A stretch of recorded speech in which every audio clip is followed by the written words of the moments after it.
live? I guess we're live. Thomas, can you tell us if we're live in the chat just to make sure? So I can't see the chat, right? So you can see it, Anna? I'm talking about he was going to write to me in Zoom chat. Okay.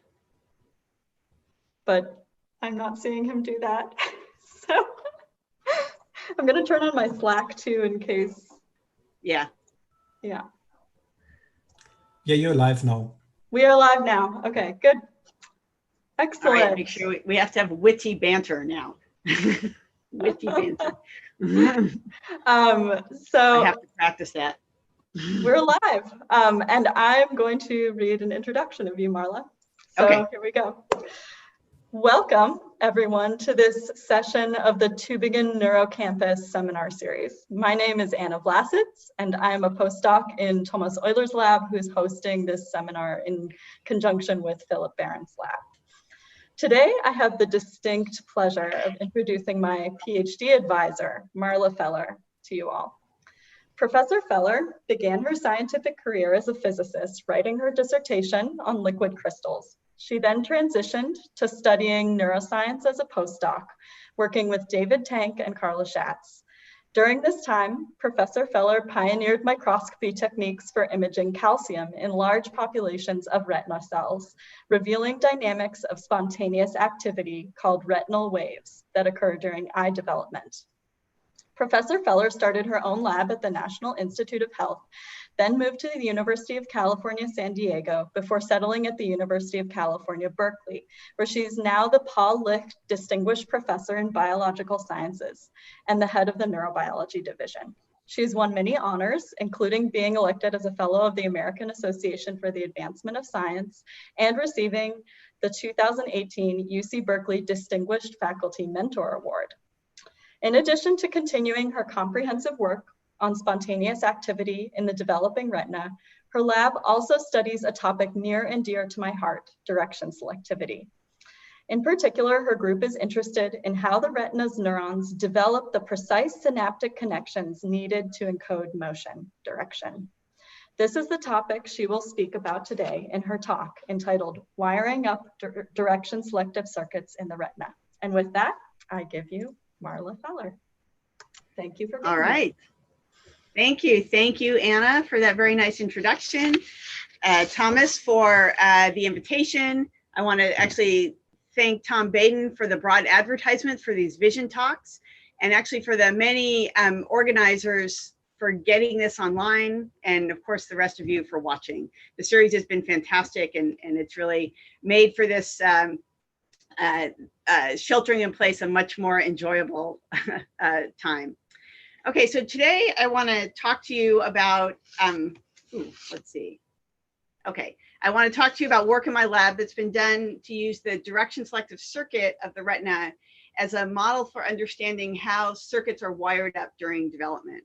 I'm going to start with a longish introduction to direction selectivity. So although there's already been 2 talks from Gautam Awad-Tramani and Michael Reiser about direction selectivity, I really want to make sure everyone understands the circuit, because this is the beast that we want to know how it gets wired up during development. I'll then talk about some recent work in the lab to ask the question about whether the morphology of the cells that make up the circuit play a role in this wiring. And then I want to end by talking about some unpublished work about what may or may not be involved in the establishment of direction selectivity maps. Okay, so to make sure everybody is on the same page, I'm going to start by introducing the retina. So light enters the eye, it's focused by a lens onto this little piece of the brain. We like to think that's at the back of the eye, that's called the retina. And we think of it as a little piece of the brain because it's comprised of a circuit.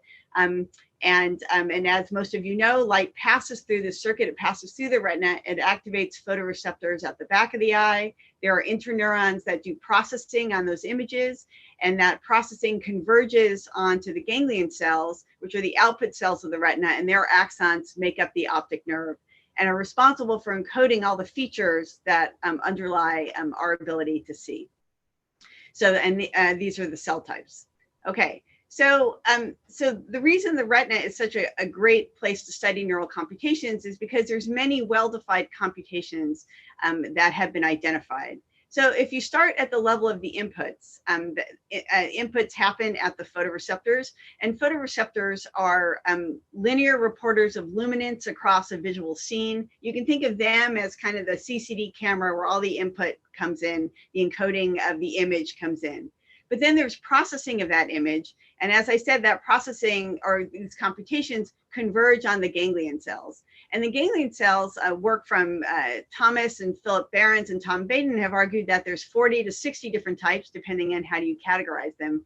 And each of those types of ganglion cells represent a different feature of the visual scene. So the computations they're doing is to extract these features. And so we have a very rich set of circuits that we can figure out that underlie these different computations. And those computations are done by the excitatory interneurons, which are called bipolar cells, and the inhibitory interneurons, which are called amacrine cells. Okay, so the cell that we're really interested in is the direction selective ganglion cell. And this is an example of the sort of processing it does. So this is a cartoon of a recording that's done from a direction selective ganglion cell. And if you take a bar of light and you pass it in one direction across the photoreceptors, you'll see that there are action potentials at the leading edge and trailing edge of that bar. You take that same bar of light, you move it in the opposite direction, and this cell now fires very few action potentials. So this cell encodes the direction that the stimulus is moved. And that's why we refer to it as a direction selective ganglion cell. So the way that we describe the tuning properties of direction selective ganglion cells are with these polar plots. So what's plotted here is the number of action potentials that are fired as a function of the direction that the stimulus is moving. The way we quantify tuning is using two different measures. One is called the direction selectivity index, which is just the number of action potential fired when the stimulus moves in the preferred direction minus the null direction normalized by the sum. And then the other quantity we use is the vector sum of this polar plot, which gives us the length of the vector tells us the strength of the tuning, and the direction that the vector points is the preferred direction of the cell. So in some very early experiments that were done in the rabbit retina in the 1960s, when retinal direction selectivity was first being described, it was discovered that direction selective ganglion cells actually cluster their preferred directions along well-defined axes. So there's two broad classes of direction selective ganglion cells. The one that I've shown in the cartoon are on-off direction selective ganglion cells, which have a response to both the leading edge and trailing edge of a light bar. So they're sensitive to light objects on dark backgrounds and dark objects on light backgrounds. And they detect the motion of objects within the visual field. And those cells, their preferred directions cluster along four different directions. And in this representation, those four directions represent the motion within visual space of the objects that were used to do these recordings. So, and so that's anterior, posterior, superior, and inferior. The on-direction selective ganglion cells actually are more sensitive to movement of the entire visual scene, and their preferred directions are slightly skewed along these three axes, where they're thought, and those axes are thought to align with the semicircular canals, and that these cells were thought to be are important for driving visually guided optomotor reflexes, such as the optokinetic reflex. Okay, so they have preferred directions that cluster along these defined axes. So what many of us are interested in is understanding the circuits that generate this direction selective response. And the way that we study this circuitry in mice is by using the strategy outlined in this slide. So we'd like to study this in mice because we can take advantage of mouse lines in which GFP is expressed in different subtypes of direction selective ganglion cells. So these are examples of different mouse lines. For example, this mouse line has GFP expressed under the promoter for a transcription factor called HB9. And this labels cells that prefer motion in the ventral direction. While say this cell here, or this is an example of a cell that expresses GFP under the type 4 dopamine receptor promoter, and it prefers motion that's nasal. Okay, so we can take advantage of these mouse lines. And what we do is we'll dissect retinas from mice, from these different transgenic mouse lines. We'll place them in a chamber in a 2-photon microscope. We use 2-photon microscopy to target these cells because 2-photon microscopy is based on infrared light, and we don't bleach out the photoreceptors while trying to get our electrodes on those cells. So then we can patch onto those cells. And then we have a visual display that's projected through the microscope that can activate the photoreceptors, and we can measure the responses. Okay, so that's how we do these experiments. And when we do these experiments, now I want to sort of show you more what the experiment looks like. So this is an example of a direction selective ganglion cell with its very symmetric dendritic tree. We take the bar of light and we project it across the photoreceptors above that direction selective ganglion cell. We get spikes, the leading edge and trailing edge. And I want to emphasize again, now we have the exact same bar of light moving across the exact same photoreceptors across the same very symmetric dendritic tree, and now we get no action potentials, right? So that's an amazing computation that is somehow extracted from all the cells that provide the input into this. And I'll tell you right now, all the cells that are between those photoreceptors and the direction selective ganglion cell are also symmetric in their morphology. So how does this, where is the asymmetry that drives this computation? Well, we know that this asymmetry comes from inhibition. So if you repeat that experiment I just showed you in voltage clamp configuration so that you can look at the synaptic inputs onto the ganglion cells, this is what you'll find. So if the bar of light moves in the preferred direction, you look at the excitatory synapses, and these are the inhibitory synapses. You see there's a lot of excitation and not very much inhibition. The bar of light moves in the null direction, and you get a lot of inhibition, both at the leading edge and trailing edge of the bar, and roughly the same amount of excitation. So we know that there's an asymmetry in the strength of inhibitory inputs, and it's this increase in inhibition for motion along the null direction that prevents the direction selective ganglion cell from spiking, despite the excitatory inputs it's getting from that bar of light. Okay. And we actually know the cell that provides the inhibitory input. And this inhibitory interneuron is called the starburst amacrine cell. This is a beautiful example of a starburst amacrine cell, shown here in green next to a direction selective ganglion cell. And this is an image that was generated by Wei Wei while she was a postdoc in the lab. So we know that starburst amacrine cells are important for this computation for many reasons. First, we know that if you put on a GABA A receptor antagonist, direction selective ganglion cells will respond equally to bars in all directions. So we know that inhibition is key for generating the computation. We know that starburst cells are GABAergic. They co-stratify, as you can see here in this XZ profile with the starburst amacrine cells. And there have been reports from many different labs using strategies like killing starburst amacrine cells, which will eliminate direction selectivity. And of course, my favorite experiment was done in our lab in a paper by Anna, where we used a pharmacogenetic approach to actually just hyperpolarize the starburst cell a little bit, and you can eliminate direction selective computations. Okay, so we know starburst cells are key for generating this response. And starburst cells are really fascinating cells. So I want to spend a little bit of time talking about them because they themselves have some directional properties. So an amacrine cells are these interneurons in the retina that are primarily inhibitory, and they don't have axons. And so their processes contain both glutamate receptors and, in this case, GABA release sites. Actually, Jeff Diamond gave a talk much earlier in the series where he talked about a few different other classes of amacrine cells that share these similar properties. So amacrine cells are fascinating, and this is the starburst amacrine cells. So work actually done by Anna and a few other labs have shown that the glutamate receptors in the in the mouse starburst amacrine cells are confined to the inner 2/3 of this process, while the release sites, which are shown as these blue blobs and which we refer to as verrucosities, are in the outer third of the trees. So it's at these little blue blobs that we think GABA is released. This is actually a cell that was reconstructed by Sha Xu while he was an undergraduate doing research in the lab. Okay, so while Thomas was a postdoc with Winfried Denk, he made a really fascinating discovery in one of the earliest, actually 2-photon calcium imaging experiments that were published back in 2002. And what they found in the rabbit retina is that if you inject a calcium dye into a starburst amacrine cell, and then you project a visual stimulus, which is an expanding bullseye, you get a much bigger calcium transient out at these release sites than if you had a collapsing bullseye. So that argued that there was actually a directional preference in the process itself of the starburst cell, such that light moving from the soma towards the periphery gives you larger calcium transients and presumably more GABA release than for stimuli moving towards the soma.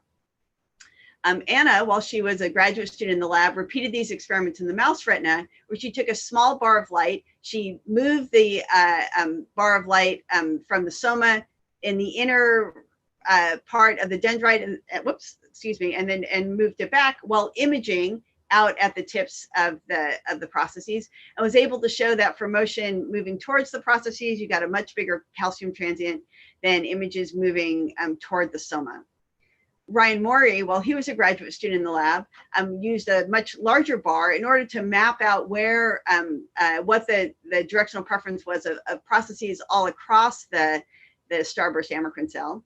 And what he found is summarized in the following, where the color of each of these varicosities refers to the direction that it's tuned to, and the size is how strongly it's tuned.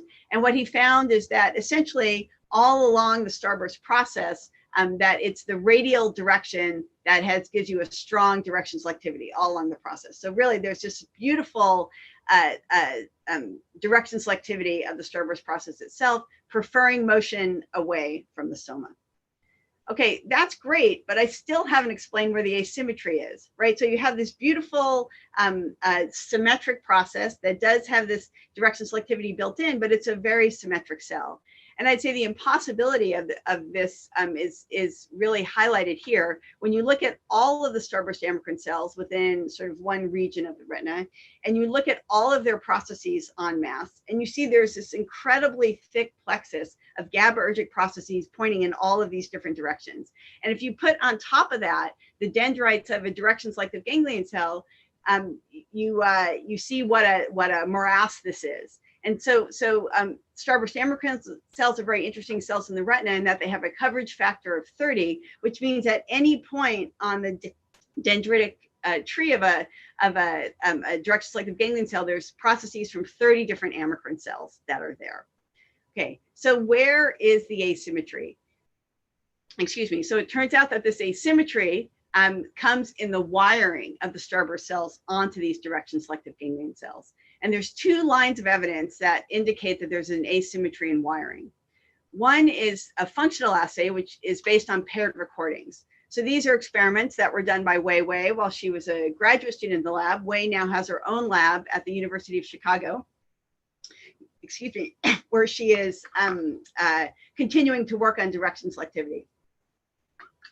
And so what Wei did here is the following, is she did a paired recording where she's recording synaptic currents on the purple direction selective ganglion cells, and then she's stimulating starburst cells either on the null side or on the preferred side.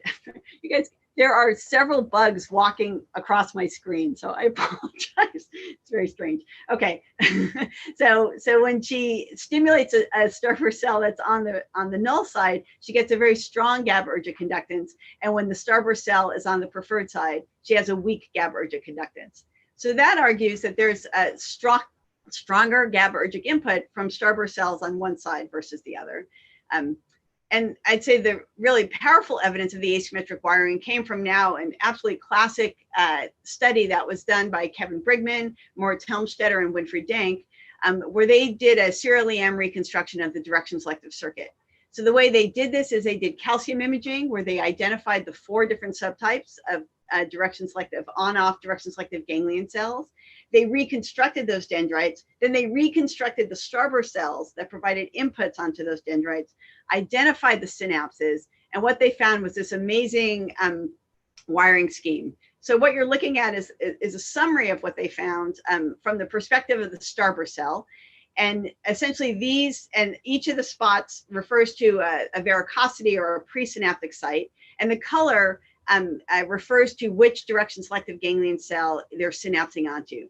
So essentially, the processes that are oriented in this direction are preferentially forming inhibitory synapses for the direction selective ganglion cells where that's their preferred direction, right? And these processes are preferentially forming synapses with direction selective ganglion cells where that's their preferred direction. So a given starburst cell has multiple processes, and each of those processes makes an independent choice about what its postsynaptic target is, and that choice is determined by it being anti-parallel to its preferred direction. It's an amazing result.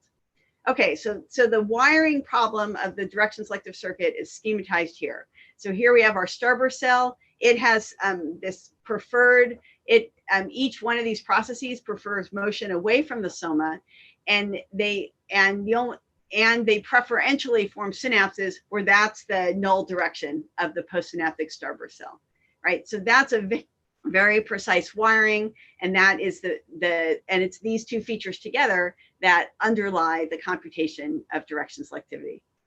Okay, I'd love to ask for questions, but I guess I can't. So now we'll move on to the big question my lab has been trying to get at, which is what instructs this asymmetric wiring? How does this emerge during development? So when you're a developmental person, the first thing you have to ask is, well, when does this asymmetric wiring emerge during development? So Wei actually began to address this question with her functional assay by repeating her paired recordings at earlier and earlier ages. So by postnatal day 14, which is when the eyes open in a mouse, she could see that if the starburst cell was on the null side, she had a much stronger GABAergic conductance than when it was on the preferred side. However, she did that experiment 1 week earlier at postnatal day 7. Starburst cells, no matter where they're located, are weakly and symmetrically connected. And that's also true by postnatal day 4. So sometime between P7 and P14 is when this asymmetry emerges. These experiments were followed up by Ryan Mori while he was a graduate student in the lab, where he focused on this ages between P7 and P14. And Ryan found that essentially around postnatal day, by postnatal day 9, it was symmetric. And by essentially postnatal day 10 or 11, they became asymmetric. So it's really a very short period of time during this 2-day window. Ryan also, so what happens during this 2-day window? So Ryan did quantal analysis on these paired recordings, and he was able to show that what happens in that 2-day window that underlies this increase in conductance is that there's an increase in N, or number of synapses, as opposed to quantal strength.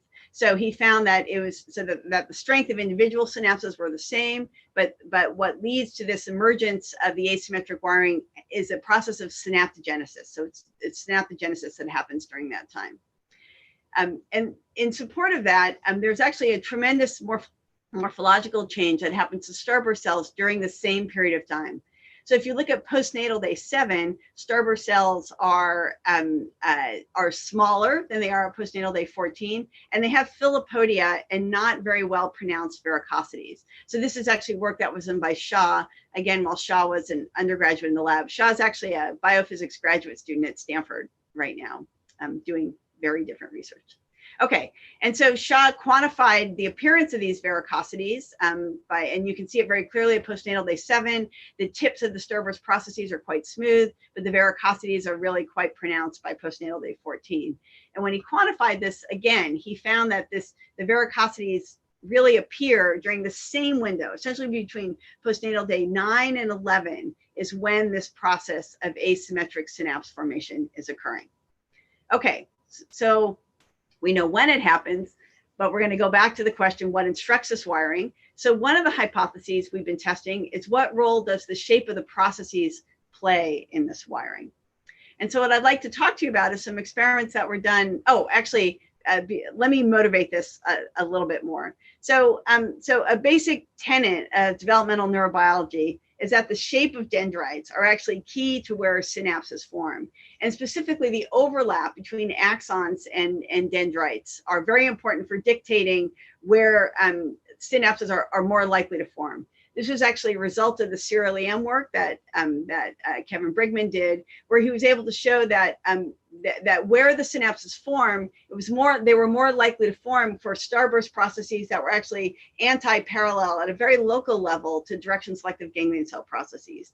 And I want to point people to this really elegant study that was published last year in spinal cord, where it was shown that proprioceptors that come in to innervate motor neurons, that what dictates which motor neuron they choose really has to do with the relative orientation of the axon and the dendrite, okay, within that motor neuron. So this idea that the overlap and the angles between the axons and dendrites is a really sort of compelling idea for what dictates how wiring occurs.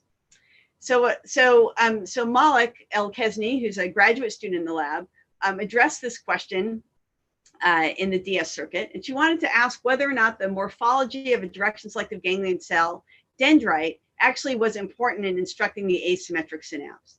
And the direction selective ganglion cell she chose to study is the one subtype that actually has an asymmetric dendrite. And this mouse, I should say, was first described by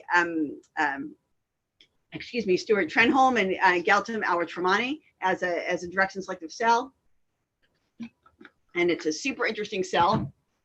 But the idea that Malik had was that if the dendrites are oriented ventrally, the preferred direction of the cell is oriented ventrally.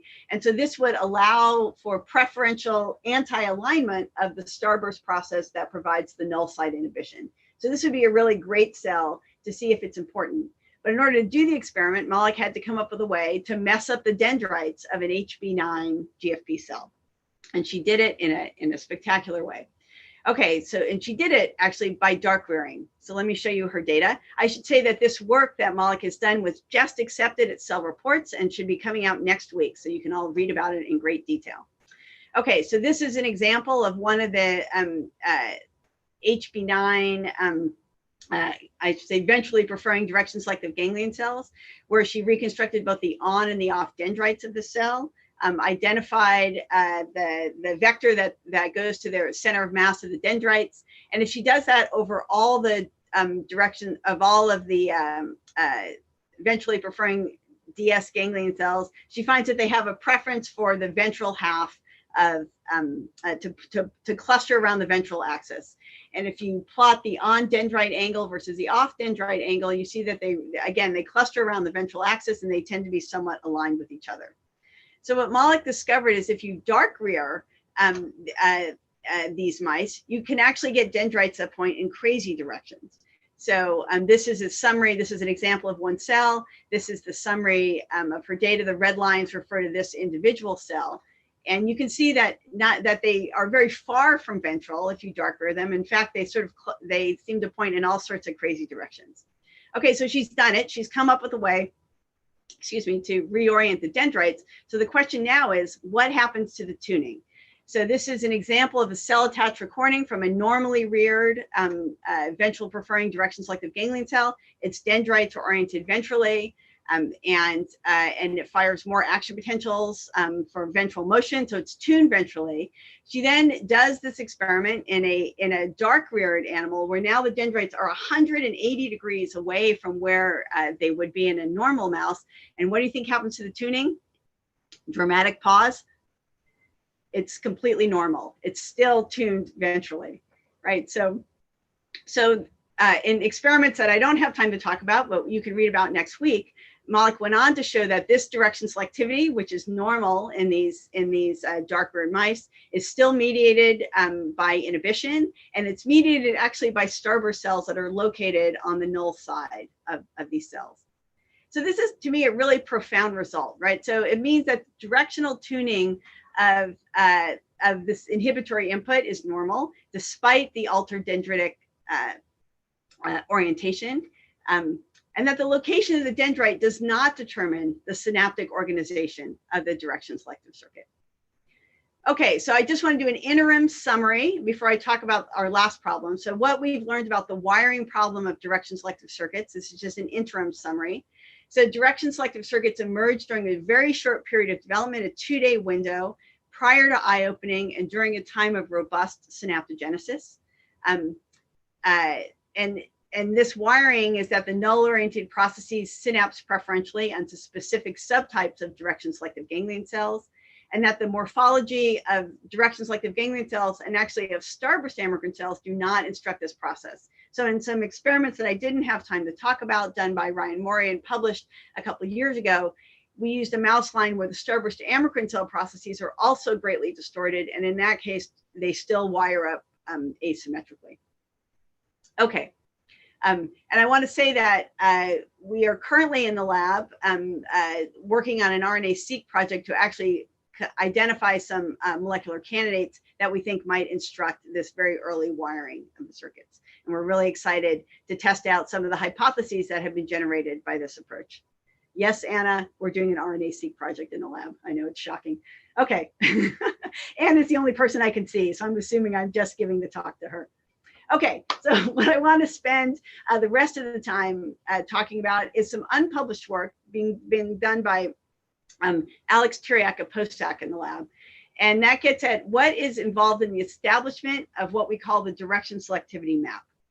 Okay, so I'm going to go back to this classic picture that I showed you before, this idea that there's 4 subtypes of direction selective, in this case, on-off direction selective ganglion cells, and that their preferred directions cluster along these what have been these axes that are relatively perpendicular to each other and are defined by motion within visual space. So this classic picture was really turned on its head by a really important published paper that was published by Shai Sabah in David Berson's lab in 2016. I should say Shai has just started his own lab at Hebrew University. It's going to be a very exciting lab and people should check it out. Okay, so what they showed in the mouse retina is that the preferred directions of direction selective ganglion cells don't lie along these axes defined by motion within visual space, but rather they are defined by axes that are a coordinate system that are defined by optic flow. And they're shown here. So by optic flow, what we mean is like the motion of the animal through visual space leads to, if you project that onto the retinas of the mice that are located on the side of their head, they draw out apparent motion axes that are shown here. So for motion along the body axis, so forward and back, you get the lines that are shown here in the green. And for the gravitational axis, for motion up and down, or like maybe when the mouse bobs its head, you get the lines that are defined by red here. And what they did is a calcium, and so if you look in the center of the retina, these axes are perpendicular to each other. As you get more towards the periphery of the retina, you see them start to skew. And when Shai did calcium imaging across the surface of the mouse retina, they were able to find that indeed they were able to see the skewing of preferred directions as you get out more to the periphery. Okay. So this we thought was a really interesting map. And so we wanted to see essentially how, and we referred to this as the direction selectivity map, and we want to see how this map emerges across development. So as again, I said these are experiments being done by Alex Tiriac, who's a postdoc in the lab. And this is the approach that Alex uses. So we're using our same, he uses 2-photon calcium imaging, population imaging of neurons in order to map out the direction selectivity across a large population of neurons using the same microscope that I described before. But now in this case, since we're using imaging as a readout of the activity, we have a microscope where we have such that the visual stimulus is projected onto the retina during the flyback of the mirrors. So it's an interline stimulation protocol, something Thomas's lab has also developed. And the experiments look like the following. So he flattens out a retina. We do all of our experiments in ventral retina where we can stimulate the UV sensitive photoreceptors. And he'll image, he'll take a bar of light moving across that field of view. He does it in 8 directions. And he can map out these beautiful tuning curves that are very similar to what you could see if you were to do this with cell attached recording looking at action potentials. So this method works great to identify the tuning of direction selective ganglion cells. So let me show you what some of Alex's movies are. So this is the, we use a chemical dye called Cal 590, which is a red shifted calcium indicator. you're looking at a retina that has been labeled with this dye, and these big lines here are actually blood vessels. And you can see the beautiful signal to noise that Alex is able to generate in these stimuli with the bars moving in different directions. And you can see all the nice responses. Okay, and so this is a typical field of view from Alex's recordings. So what's shown in green are all the cells labeled the calcium dye, and what's shown in blue are all the direction selective ganglion cells that are found in this field of view. And actually what's nice about using this red-shifted dye is that we can do these experiments in mouse lines that have GFP expressed in identified populations of DS cells. And so in this case, the red cells are those HB9, GFP, or ventral preferring direction selective ganglion cells. And so by doing this, Alex can go to, say, a location at this location in the retina that's near the midline near the middle, in this case in the nasal side. And this is a summary of all of the preferred directions of all the direction selective ganglion cells. He can measure from that region. The green are cells when he did this experiment in a mouse where nasal preferring DSGCs were identified, and the red correspond to when he did these experiments in mouse lines that were where the ventral preferring DSGCs were labeled. Okay, the beautiful thing about calcium imaging is now you can march along all these different locations of the retina. So Alex keeps very careful track of where he is, so that he knows exactly where he is in the retina. You can patch together this beautiful field of view so that you can get a really full picture. And what's shown on the right are the heat maps of all the direction selective ganglion cells he can record. And you can see very clear tuning. You can see the clear on-off tuning in these cells, and the on, and here's the tuning for the on DSG cell, GC cell, the on direction selective ganglion cell, excuse me. Okay, and one thing you can already see by looking at this heat map, which is surprising, is that and something that was described by Shai in his experiments, is that the preferred directions of the on direction selective ganglion cells actually seem to match up pretty much with the on-offs, which is different than what was described in the rabbit. Okay, so now Alex is all set up to do the experiment. And so this is what I showed you before. If you look in the nasal half of the retina towards the midline, you get these are all the direction selective cells. If you go to the ventral half, these are all the cells. And now as you march down to the periphery, and I suggest you focus on the red ventral preferring cells, you really can't see the skewing towards this kind of singularity at the ventral pole of the retina. Right, so you can really see that they do not stay, the direction selective ganglion cells do not stay perpendicular to each other, but rather they skew as you move peripherally. So this is a summary of his data where now we've summarized, he's summarized the ventral half and the temporal half for the on-off direction selective ganglion cells, and here for the on direction selective ganglion cells. And there are several things that you can see from this. First, that the on and the on-off direction selective ganglion cells really do seem to have very similar preferred directions in the mouse retina. There is in the on-off direction selective ganglion cells, there's an overrepresentation of nasal preferring direction selective ganglion cells. And I should say these are retinal coordinates. So nasal preferring direction selective ganglion cells, that corresponds to the motion of optic flow, of forward optic flow. While for the on direction selective ganglion cells, there are very few. There's an underrepresentation of these nasal preferring cells. And that the skewing of the map follows, the maps defined by optic flow. And I want to emphasize again, these are all confirmations of what was described already by the Berens lab. Okay. But now this idea that they follow optic flow axes would indicate that visual experience, right, the experience of optic flow might be critical for establishing these maps. So the first experiment that Alex did was to repeat these experiments in mice that have been dark-reared.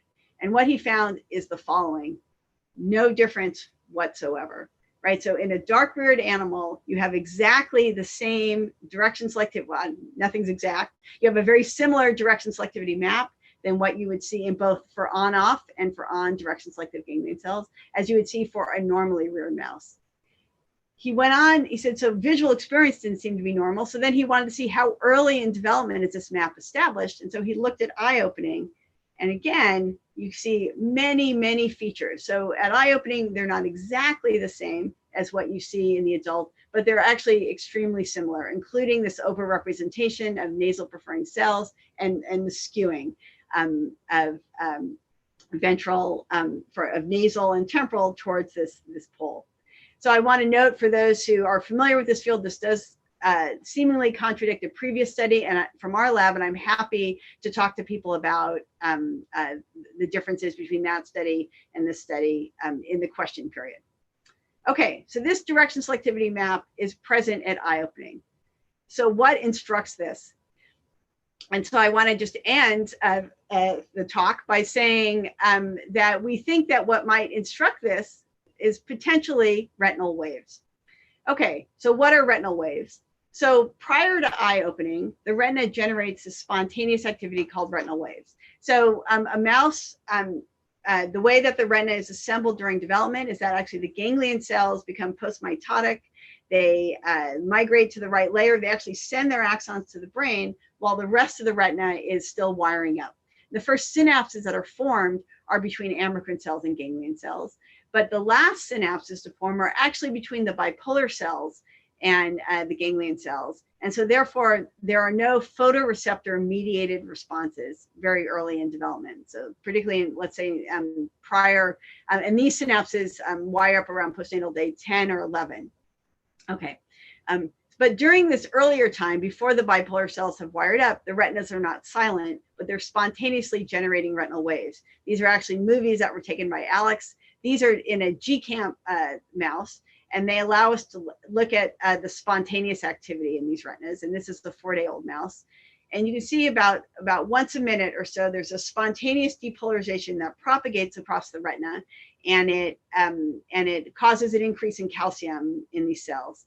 If you go to a lower magnification so that you can look at these waves over a larger area, you can see they are these beautiful propagating depolarizations that go across multiple different locations, multiple different directions on the retina.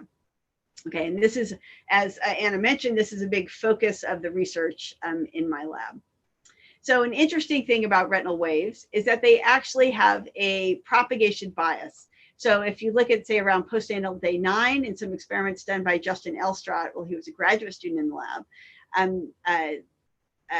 you find that there are more waves that propagate along the nasal direction than along the other directions. And this is actually something that was discovered by David Feldheim's lab as well, using a multi-electrode array. So there's a big propagation bias wave. So there is some directional information there.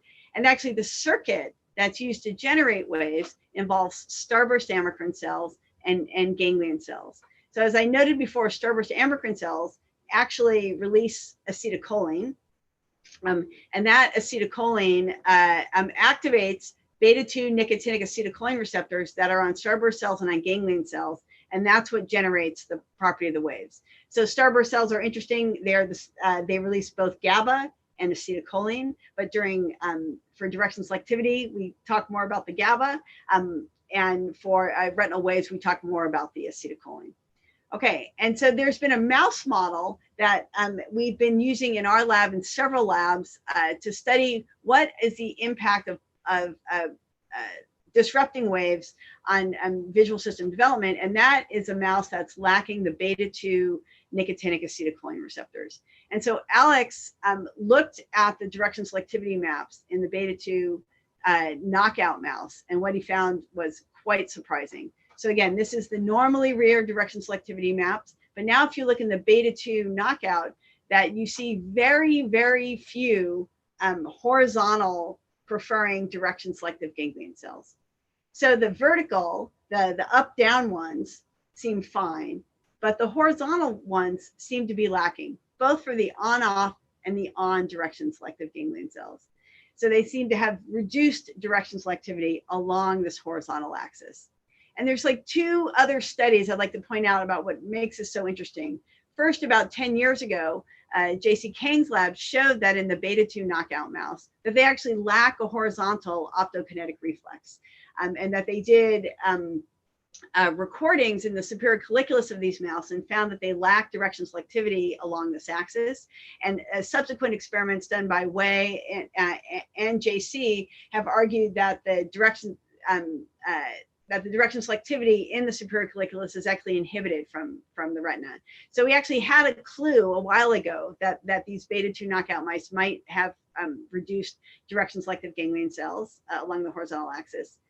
And it's also remarkably reminiscent of what I think was a really important study done by Yonohara while he was in Roska's lab about another mouse line that's lacking horizontal DS. And that mouse is lacking a firm domain protein called FRMD7. And this mouse also lacks a horizontal optokinetic reflex and also lacks direction selectivity. So this is another mouse that has a phenotype where there's a preferential loss of horizontal. Okay, so to summarize what I've talked about today, DS circuits emerge prior to eye opening, that the preferred directions follow a coordinate system consistent with optic flow, yet seem to be independent of visual experience.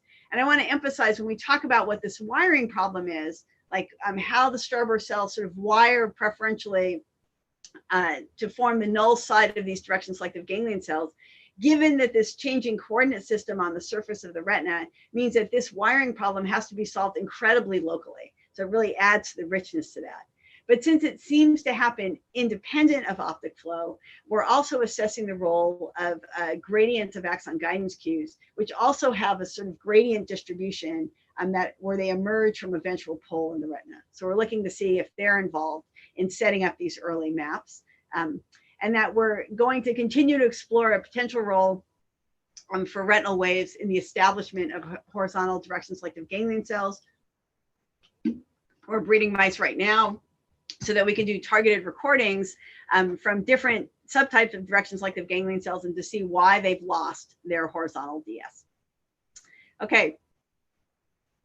All right, I want to thank the people who have done the experiments. This is our lab celebrating Pi Day, because that's the kind of thing you do in Berkeley.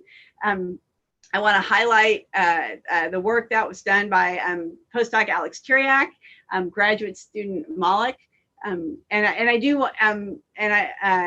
want to note that I will be giving a talk actually at FENS, where we'll be talking about the other aspect of work that a lot of these people are working on, having to do with retinal waves and retinal development. So if you want to hear more about the Feller Lab, tune into our talk at FENS. I also want to give a shout out to an imaging specialist, an optical engineer who works in our lab, Ben Smith. We couldn't do these experiments if we didn't have his technical expertise to help us keep our microscopes running. I also want to give a shout out to the many people who have come through the lab and are spread out all over the world, continuing to do great science. All right, thank you, and I guess open for questions. Yeah, thank you very much. That was really, really interesting, and I'm excited by the new work coming out of the lab. I'll start with some questions that Thomas has sent me. Do I stop sharing now? Yeah, you can. Okay. Okay. So the first question, I mean, you may want to share again if you have a slide that comes up. Oh, okay. Anyway, but the first question was, what exactly is dark rearing, from when to when? Yes, so these animals were actually dark reared from birth all the way up until the time we did the recording. So the pregnant moms are put into a dark room, and their cages are changed and they're fed using infrared lights. Okay. And then let's see. We have a question from Brian Jones. What do you think is different between the rabbit and mouse with respect to the on and the on-off DS ganglion cells?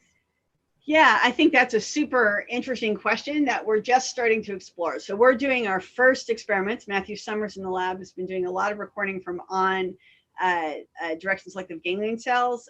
There's a few properties that are different about them. They have a different kind of velocity tuning, but they still receive, their inhibitory input from starburst cells. But many of the experiments that we've done thus far, including the pairs, have always been done with on-off cells. And so I think that there's a really rich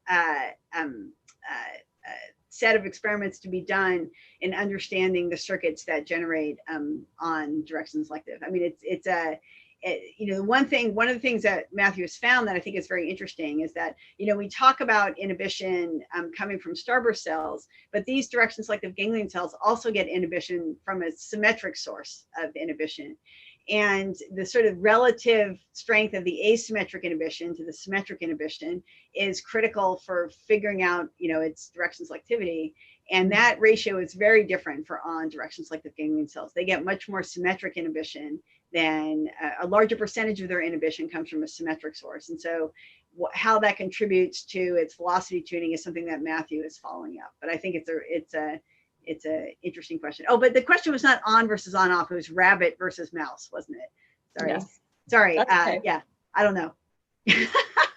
So, there haven't been quite as many voltage clamp experiments done from rabbit. We're very excited here at Berkeley because Roland Taylor is here, and he is continuing to do some of those experiments. And so we can sort of talk to him about the comparisons, but we ourselves are not directly doing those same sorts of experiments in rabbit. There's a lot of great labs that are, though, but I can't speak to it. The EMs have been a very interesting source of comparison, and I recommend going to this great paper from Jeff Diamond and Kevin Brigman that compares different models of DS in the rabbit versus mice.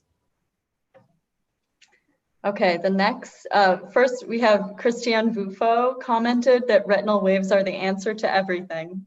Christiane's a graduate student in the lab, so that's excellent. Yeah, and then related to that, Thomas had a question. He said, I am confused. Weren't there studies that mess with the waves pharmacologically and DS still develops normally? Yes. So I will tell you, there are several examples in this talk where I have contradicted previous studies from my own lab. This is a painful thing about doing biology, but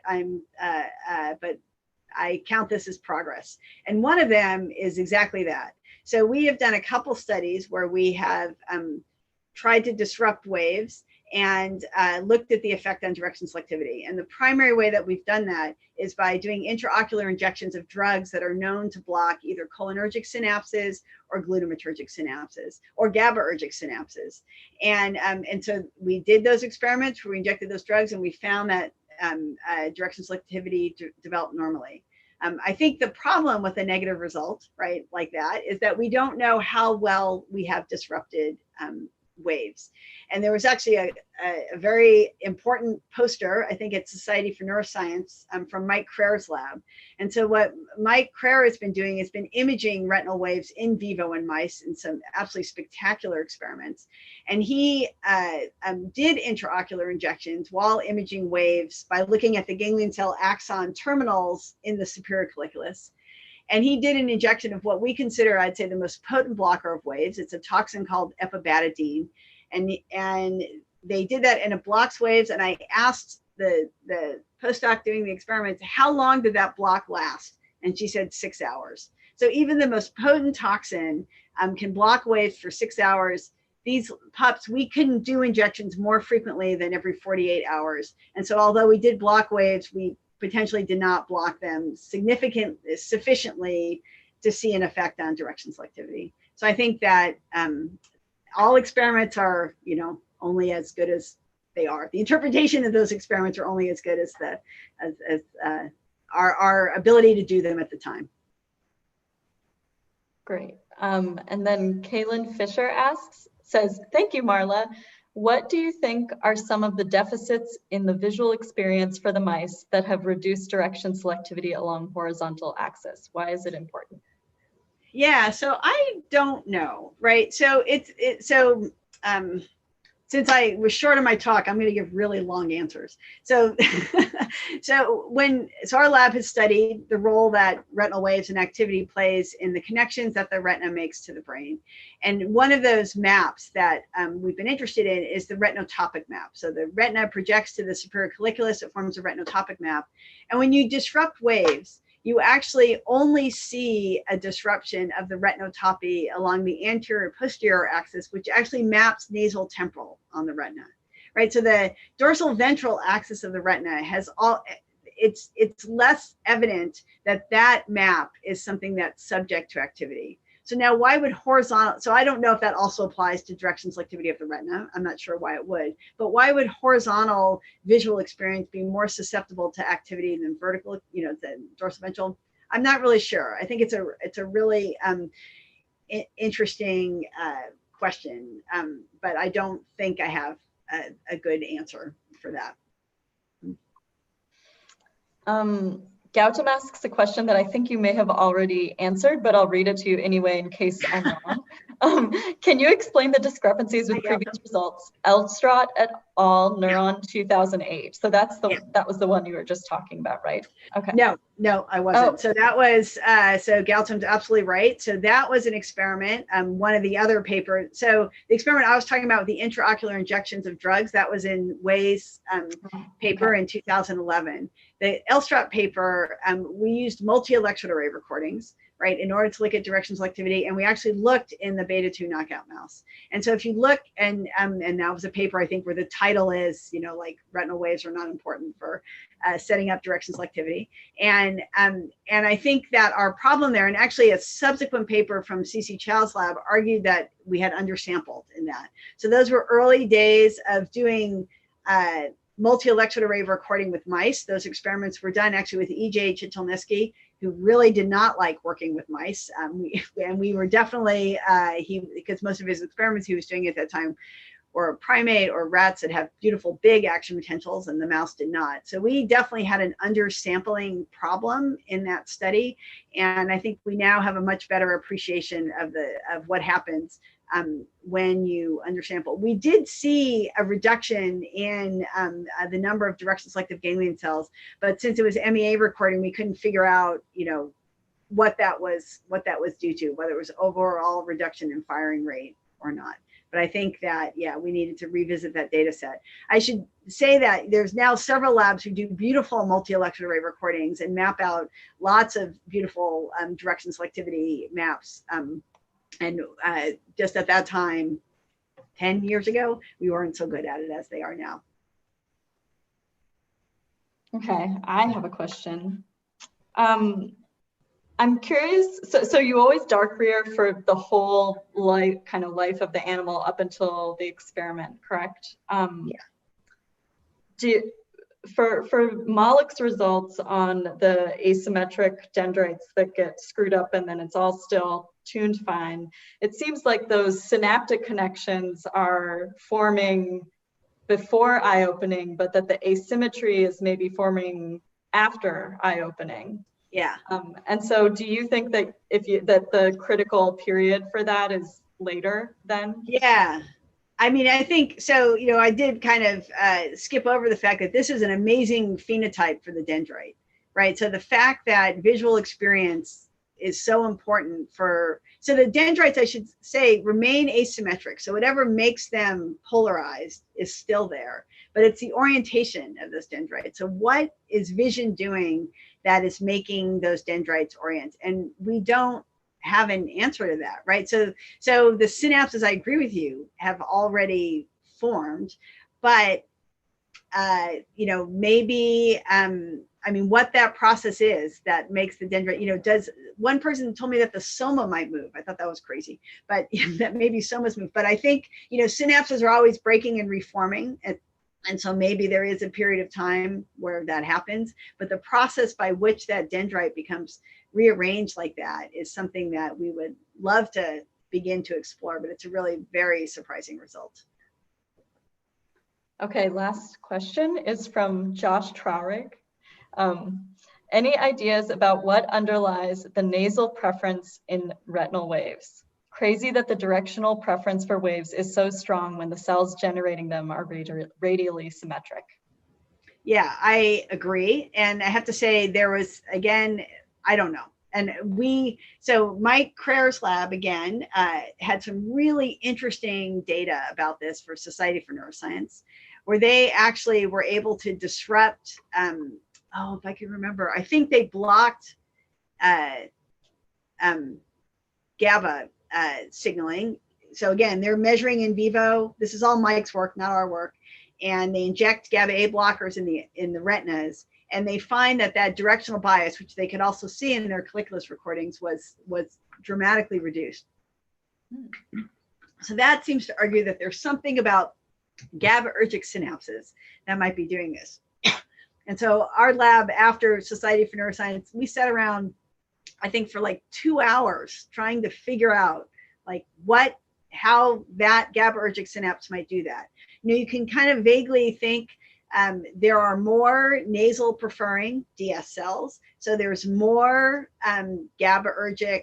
There's a bias in that in the starburst cell GABAergic synapses onto those. So there's going to be more inhibition for that to drive or to prevent motion in the temporal direction. And so maybe that's it. So maybe it actually is the early wiring of this DS circuit that's important for that propagation. And if we can ever figure out how to disrupt that, that is going to be one of the first experiments we do.